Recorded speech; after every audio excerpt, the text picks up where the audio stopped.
Бид бүгдийн багаас үзэж өссөн Shaun the Sheep буюу Shaun хоныг та зүгээр л нэг өхөөрдөн бүтээл гэж боддог уу? Тэгвэл та асар том андуурчээ.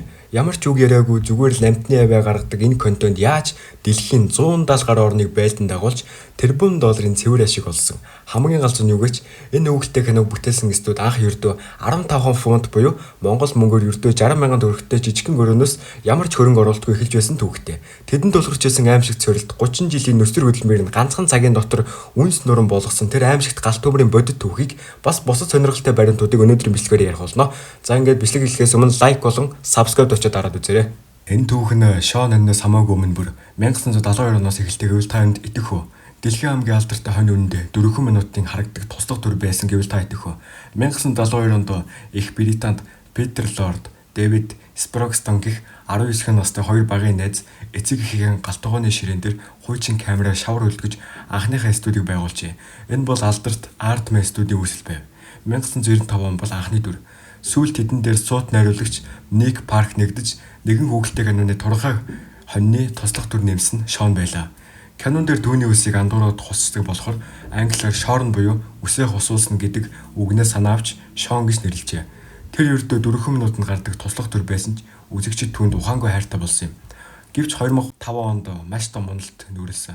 Студийнхаа Shaun-ыг гол дүр болгож цувралт хийхэр бэлдэж байтал аимшигт галт төмөр гарч 30 жилийн турш гараар хийсэн бүх шавар хүүхэлтэй зураг авалтын багц ширээнүүд ганцхан шөнийн дотор үнс олон хувирчээ.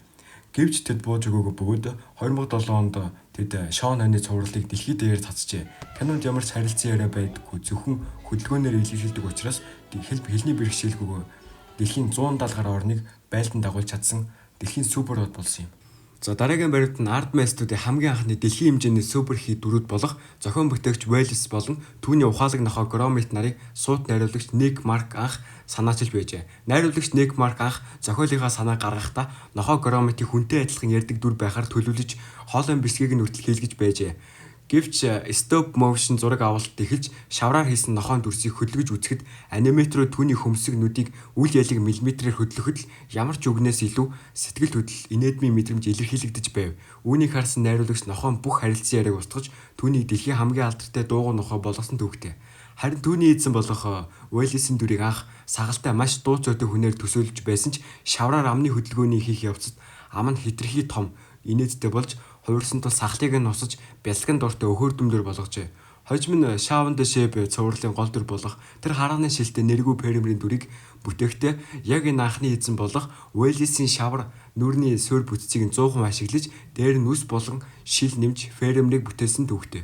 За дараагийн нэг сонирхолтой баримт нь энэ хүүхэлтэй киног бүтээхэд компьютер график огт ашиглаагүй бөгөөд зураг авалтын багийнхан секунд бүрийг тусгай модулийн шавраар гараараа хэлбэржүүлж маш жижигхнээр хөдөлгөж зураг авдаг.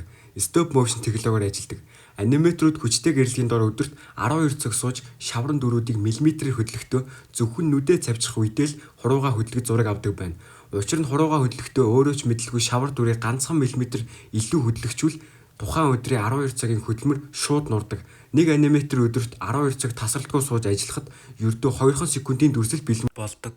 Энэхүү асар удаан зураг авалтын улмаас 7 минутын ганцхан ангийг бүтээхийн тулд бүтэн 10 сараас 1 жилийн хугацаа зарцуулагддаг бөгөөд зөвхөн бэдцэр нохойн шүглдэж байгаа 3 секундын дүрсийг гаргахын тулд аниматорууд нохойн шавар хацрын секунд тутамд үлээж байгаа мэт болгож бүтэн 7 хоног ганцаараа өрөөнд шавар базаж суудаг байна. Бас нэг сонирхолтой баримт хэлэхэд бэдцэр нохой бугуунда байнга электрон цаг зүүж хоньнуудыг цагийг бүртгэдэг дээ.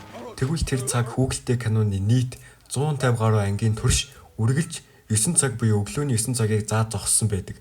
Аниматорууд тэр жижигхэн цагны зүг секунд тутамд хөдлөх гэж цаг өргөхгүй тулд зориуд тэгж царцаасан бөгөөд 20 жил энэ хүүхэлтэй киног үзсэн хүмүүсийн 99% нь үүнийг огт анзаараагүй байдаг. За одоо бүгдээрээ энэ хүүхэлтэй киноны дэлхийн хэмжээний ашиг орлого болон амжилтын тухай ярьцгаая.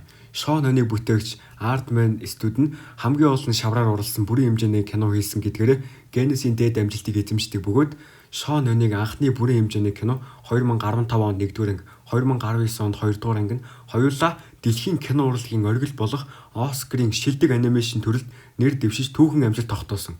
Мөн 2015 он анхны кино нь ердөө 25 сая долларын төсвөөр бүтээгдэж дэлхийд даяар 106 сая доллар олсон үргэлж лангуйтайгаа нийлээд зөвхөн кино театруудаас гэгтэл 150 гаруй сая долларын орлого хуримтлуулсан юм. Энэхүү гайхалтай амжилтын нууц нь кинонд ямар ч харилцан яриа байхгүй оршдог бөгөөд хэлний бэрхшээлгүй учраас дэлхийн 170 гаруй орны үзэгчдийг шууд байлдан дагуулсан.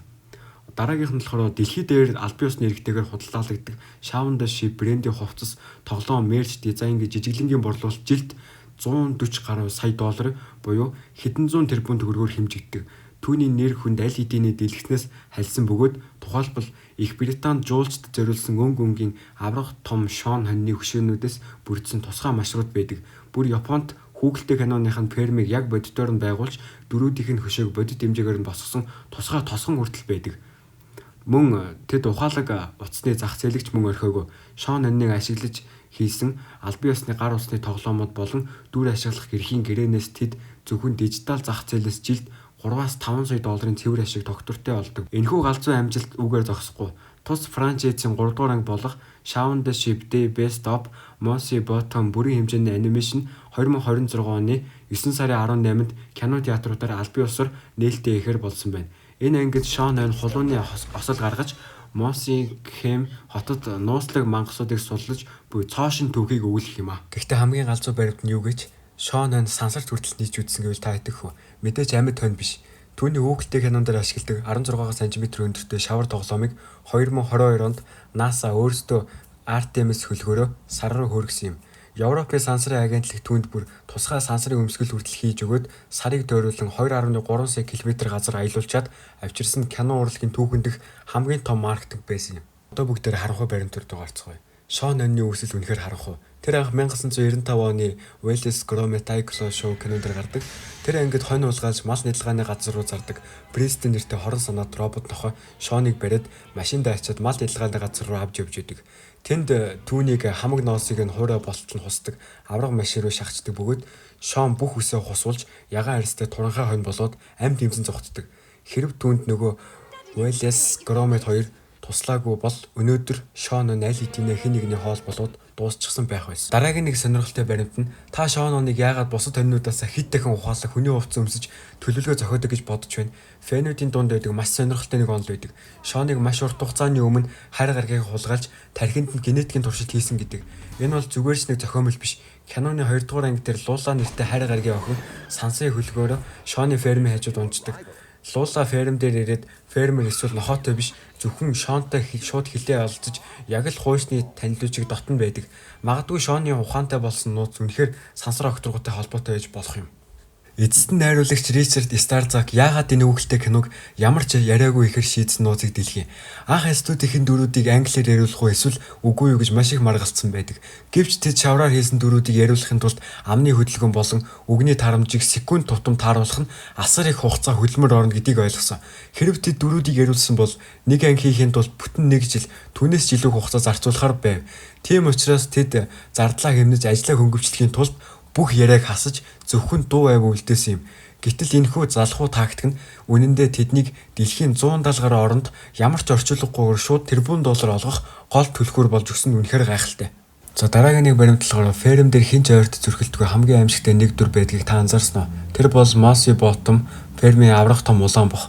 Түүний албан ёсоор Bull гэдэг бөгөөд фэнүүд нь түүнийг Presley-гийн хочоор нь мэддэг. Кинон дээр Shaun болон бусад хонинууд фермийн бүх амьтдтай маш найрцаг харилцаж хамтдаа тоглодог мөртлөө зөвхөн тэр бухнаас өгтлээ хайж хашааных нь хажуугаарч гарахгүй хичээдэг. Фэнүүдийн дунд маш сонирхолтой нэг онол бий. Фермер тэр бухыг зүгээр нэг тэжээдгүй. Хонинуудыг фермээс зүхтахаас сэргийлж тэднийг үргэлж айцд байлгах далд хамгаалагч болгож ашигладаг гэдэг.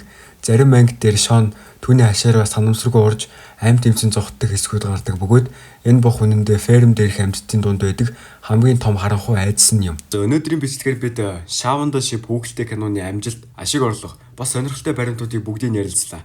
Миний хувьд энэ хүүхэлдэйн кино бол бага насны минь яг харахгүй салшгүй нэгэн хэсэг надад дурсамж юм. Магадгүй таны хувьд ч бас тийм байх. Ердөө л хөгжилтэй хүүхэлтэй кино гэж бодож байсан чинь цаана насар их амжилт тэр дундаа бидний багад зурагтын өмнө уйдаг байсан тэр жижигхэн шавар дөрүүдийн секунд бүрийн ард уран бүтээлчдийн асар их хүч хөдөлмөр ордог байсныг мэдээд үнэхээр бахархмаар. Дараагийн бичлэгээр ямар бичлэг хэлмээргаа комент хэсэг сэтгэлээ үлдээгээрэй. Хэрэг бичлэг таалагдсан бол миний хөдөлмөрийг үнэлээд лайка дараад сувгийг маань subscribe хийгээрэй. Та нарын минь ганцхан лайк, ганцхан коммент надад маш том урам зориг дэмжлэг өгд юм шүү. Маш их баярлалаа. Дараагийн бичлэгээр уулзтлаа. Түр баяртай. Peace.